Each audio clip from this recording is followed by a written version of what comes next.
Hey guys, welcome back to the layout. I know this is like the second layout video recently, but we're doing a Z-Scale unboxing today. I think you guys are gonna think this is cool. I only bought it because I think it's cool. It's an American Z-Line GP. I call it an Alco GP30 because it's a SOO Line GP30, and it has Alco trucks. This will be my first American Z-Line purchase. So let's see what we got here. I got this from, I believe the company was USZ Scale. I'll throw a link up or down below. So here we go. Hard to see through the packaging, but I love GP30s. I absolutely love them. Gotta find more places I can find them, not just Reading and Northern, although I do want to see more Reading and Northern GP30s. So this will go great with my Micro Trains GP35. Is there another layer of plastic here? I think there is. Oh yeah, this whole thing comes out, doesn't it? So yeah, American Z-Line GP30 Z-Scale. This is the smallest GP30 you can get.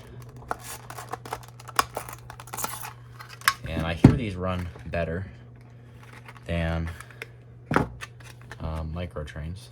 Micro Trains is great, but you know, they're an N-scale company. So look at this. Wow, it's beautiful.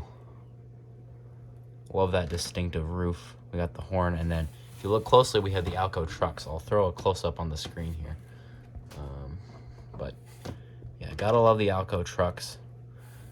Gotta love how this model looks. And hopefully it'll run good too. We're gonna give it a try. It has traction. It has 2 traction tires, so hopefully power pickup isn't an issue like it is with my Micro Trains engine. Dummy couplers, which one of my N-scale friends said shouldn't be an issue, but I can always change them out for Micro Trains. So let's give this a test run on my new layout. So before we run this, I just want to give a disclaimer. Z-Scale trains, you can't do this, what I'm doing, unless you know what you're doing, because these power packs put out about 14 volts. And Z-Scale locomotives, Micro Trains are rated for like 8 volts or 9 volts. And American Z-Line, which is what this is rated for 12 volts. So either way, you can't go all the way up. Not that I would. But I'm working on some sort of safety feature for going to train shows. I don't want some kid to burn out my precious, expensive locomotive. So I'm actually going to do some testing to see what speeds, what voltage this is actually at, because this thing doesn't start moving until like 7 volts. And I think it needs to be broken in. It's kind of stuttery. I have a feeling it just needs to be, you know, it's a brand new model train. I rarely get brand new model trains, so I'm not used to this, but yeah, it's running good at a low speed, which is very good. Why did I have to say something? So let's take a look at this before we see how it runs before I do the big reveal or whatever. So I don't know why there's like a tiny gap between the cab parts. It happens on the other side, and even in the actual American Z-Line factory image or whatever, it shows that. So, you know, it's something I have to live with for having a GP30 in Z-Scale, which is quite amazing. If you do look, the trucks are Alco trucks. Per prototype, there was some sort of deal with EMD that they could reuse old Alco trucks on these locomotives when they bought them. The detail is great all around. I mean, for Z-Scale, it's great looking. Horn, front painted. I believe they're just painted and not separately applied. Handrails there, grab irons, or whatever they are. So let's put this back on my new project layout and see how it runs. So full disclaimer, I spent a long time cleaning both the wheels and the track and just running it, which seemed to do the trick. Giving it about 8 volts, I believe. So as you can see, it's running a lot faster now, which is good because it stalls less. Let's give it a little bit more. Okay. And I am quite happy with this locomotive. I mean, it's running great. It's a great puller.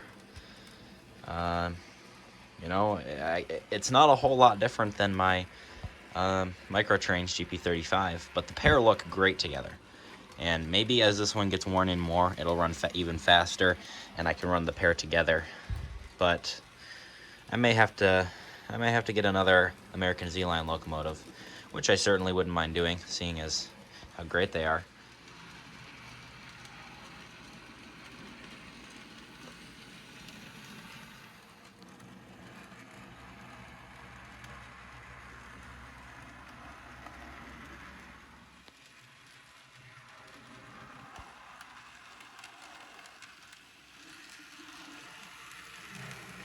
Alright guys, I know you want to see this, so let's get rid of this light that I just acquired the other night, and let's put the M&M sub up here and get this running on the M&M sub.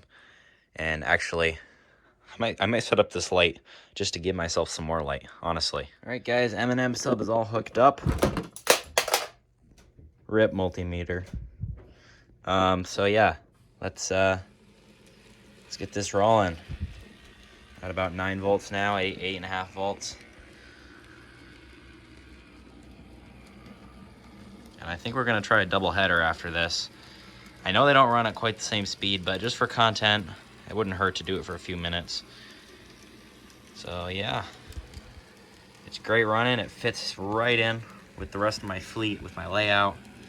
You know, I can picture this GP30 running on a local freight from some small little yard in Wisconsin or Minnesota.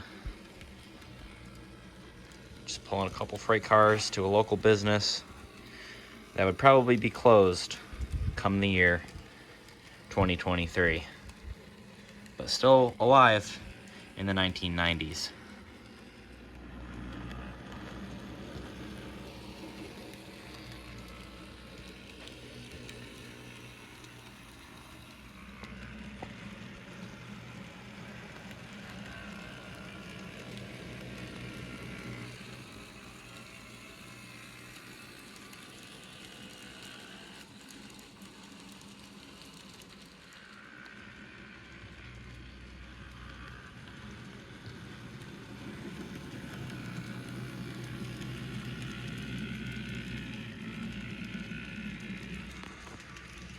I don't know where this came from. So we'll just leave it there.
So I bought this locomotive from USZ Scale. I'll link them down below. If USZ Scale, if you're watching this, pleasure doing business. Great product, it arrived fast. Great shipping price, great product price, and yeah, great selection as well. I'll definitely be ordering more in the future as soon as I can convince myself that I need another one of these things. And you know it, I do. I want to run a set. And I really wish American Z-Line would do another run of the GP38s, especially in the SOO paint, because the GP38 would really round out my collection. But until then, the GP30 is an excellent locomotive. And I love the Alco trucks. It's doing a great job, and it will be working great on display on March 11th at the St. Albans, Vermont Train Show, alongside 727, the GP35. Will take a turn once in a while. But yeah, come see the M&M sub, come meet me, and come see this locomotive.